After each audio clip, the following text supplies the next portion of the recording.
दूसरा बाब इसकी 14वीं आयत मुक़द्दसा बयान करती है कि जिस तरह समुंदर पानी से भरा है उसी तरह ज़मीन खुदावंद के जलाल के रहमत से मामूर है।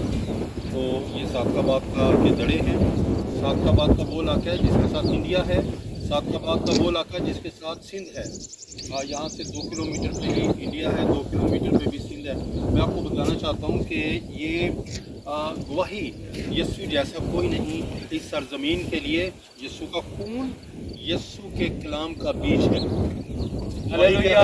गवाही क्या है?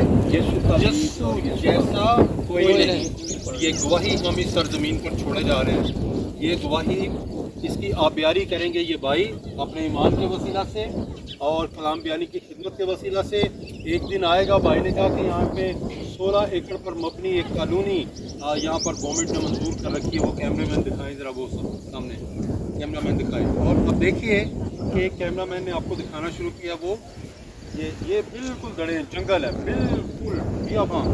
यहाँ पर खुदावंद के नाम से खुदा के लोग होंगे, बसने जा रहे हैं। यहाँ पर चर्च बनेगा, यहाँ पर खुदा के लोग रहेंगे, भक्ति करेंगे और गवाही देंगे जो पूरे सिंध में, पूरे इंडिया में, पूरे पाकिस्तान में फैलेगी। और वो गवाही ये है कि there is no one like Jesus, Yeshu जैसा कोई नहीं। Hallelujah. Thank you, God bless you. मैं शुक्रगुजार हूँ अपनी सारी टीम के लिए, पाकिस्तान गॉस्पेल नेटवर्क के लिए और अपने प्यारे भाई ब्लैक वेस्टर्न के लिए जिनकी उम्र 88 साल है और उन्होंने ये किताब लिखी है। मैंने इसका 4 साल पहले तर्जुमा किया है और इस किताब को हमने इस शायद से पहले हमने 3.5 साल में 3.5 लाख की तादाद से पाकिस्तान के 141 शहरों में तकसीम किया है, डाक के ज़रिए से भेजा है। God bless you. आप हमारे लिए दुआएं करते हैं और यकीनन ये आपकी दुआओं का नतीजा है कि हम यहाँ पे खड़े हैं, गवाही दे रहे हैं कि यीशु जैसा कोई नहीं।